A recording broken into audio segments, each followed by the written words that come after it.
세계 각제 뉴스 현재 통신원 통해 직접 듣는 월드 리포트입니다. 오늘은 중국 상하이 장창관 통신원 연결되어 있습니다. 안녕하십니까?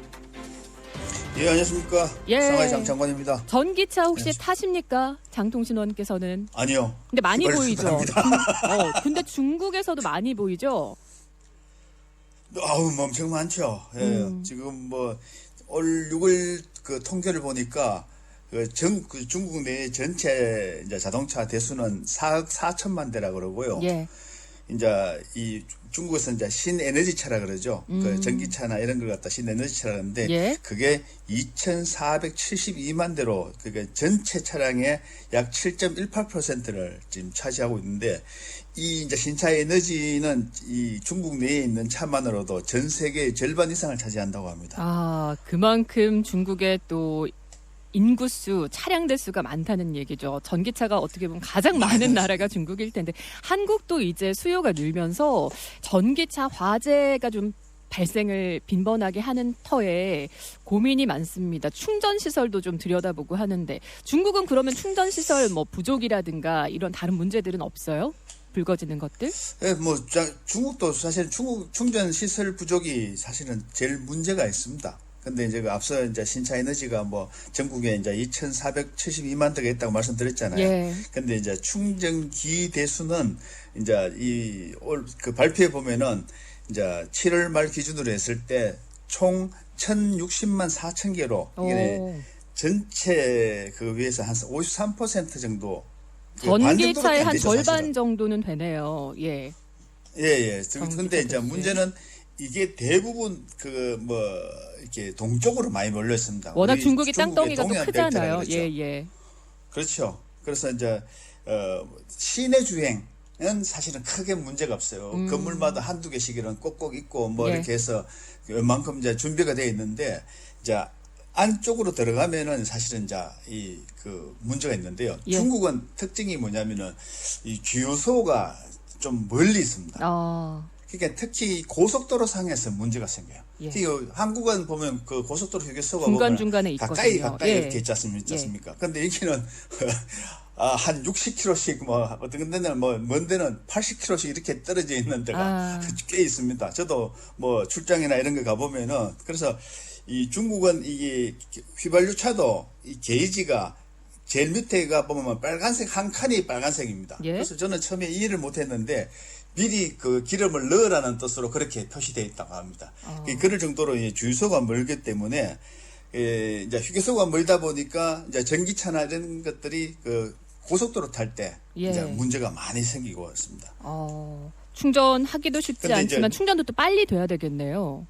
장거리를 또 이동해야 되니까. 충전 시간들이 이제 물리적인 시간들이 필요한데 그래서 최근에 몇몇 이렇게 그 성에서는 슈퍼차저라 그래서 초고속 충전되는 한 600kW급의 충전기도 지금 설치하고 있는데 그런 것들을 한 10분 안에 성용차 같은 걸 10분 안에 완충해서 한 600km까지 갈 수 있는 그런 시스템이라고 합니다. 배터리 문제라든가 아니면은 또 화재 문제라든가 이런 것들도 중국에서도 또 워낙 대수가 많다 보니까 나오게 된다면 또 짚어보는 기회가 있으면 좋겠고요.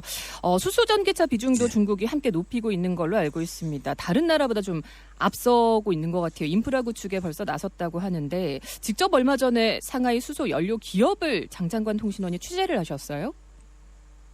예, 지난 7월 중순에 그 영국의 백검협회가 주최한 상하이 백검 주간이라는 데를 초대받아서 갔다 왔는데요. 이제 우리가 흔히 이제 영어로는 플래티넘이라고 그러죠. 그래서 이 플래티넘은 이제 백검은 수소 자동차나 전기 자동차의 촉매 역할의 이제 핵심 물질 중 하나라고 합니다. 그래서 수소 관련 부품들 생산한 회사들을 방문하고 왔는데요.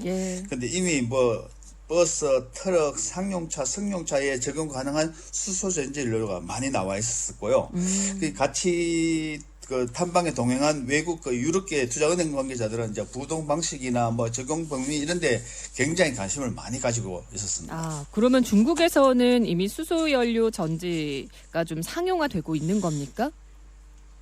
예, 우리가 이제 방문한 기업을 보면은 수소 전지를 직접 생산할 뿐만 아니라 이미 이 지속 가능한 이제 연구 개발에도 지금 진행 중이고요. 또 이 수소 에너지 개발을 본격화하면서 수소 촉매 수요도가 높아질 것이라고 판단하고 있었는데 그래서 영국의 백검협회가 아시아 본부를 상하이에다가 차린 이유가 거기 있더라고요. 그래서 수소 촉매 시장은 뭐 낙관적으로 봤을 때는 2030년에 586억 위안, 예. 우리 돈으로 한 11조 1000억까지 성장할 거로 그렇게 보고 있습니다. 아, 중국에서는 신에너지 차라고 한다는데 수소차까지도 더 확대되겠습니다. 중국은 그러면 그 어느 정도 수소차 산업 규모를 추산하고 있어요? 발전 계획? 지금 이제 수소가 세계 시장 점유율 1위거든요. 사실 중국이요. 예. 이미. 예. 그래서 전기차에도 이미 뭐 세계 시장 점유율을 했다고 우리가 많이 알려져 있지 않습니까? 예. 그렇듯이 수소차도 이제 지금 뭐 주도권을 뭐 굳히기 위해서 굉장히 이제 그한데 중요한 거는 제가 보기에는 비용이 아닐까 싶습니다. 아직까지 이제 생산과 소비 생태계가 이제 그다지 크게 형성되어 있지 않은 상황인데요. 예. 그러다 보니까 현재 수소차 금액이 이제 킬로그램 1kg로 따지더라고는 우리는 와트로 따지는 줄 알았더만은 1kg당 얼마더라고요. 그래서 연료비가 1kg에 35위안 정도 하는데 한국 돈 한 6,650원 정도 합니다. 그런데 이게 이제 전기차 주행 거리하고 이제 이렇게 비교해 보면은 거의 비슷해서 그러면 오히려 좀 비싸게 크게 뭡니까 이게 우리가 소비자들이 혜택을 본다고 생각하지 못하다 보니까 예. 지금보다는 한 금액이 한 30% 정도는 낮아져야 뭐 경쟁력 있다고도 보고요. 그런데 또 충전소 우리도 뭐 한국도 수소차 몇몇은 있는데 수소차 충전소가 문제지 않습니까? 예. 근데 현재 충전소 개수도 1위이기는 하지만은 전국에 워낙 큰 이 중국인데도 428개밖에 없습니다. 전기차랑 비교해도 그래서 아주 못 미치네요. 예. 그렇죠. 그래서 뭐 각 지방 정부에서는 이 수소차를 상용화하면서 일종의 소비자들을 늘리기 위해서 이제 다음 달부터는 성내에 사실성 같은 경우에는 성내에만 움직이는 수소차는 이 통행료를 면제시키고 있습니다. 그래서 뭐 다른 지역도 마찬가지로 점점 늘어나고 있고요. 예. 그래서 뭐 아마 2035년까지 이 생태계를 구축하고 크게 한 2배 정도 늘릴 계획이라고 합니다. 5만 대까지 늘릴 중국의 수소차 보급 계획입니다. 오늘 여기까지 듣겠습니다. 상하이 장창관 통신원 네. 고맙습니다. 예, 수고하셨습니다.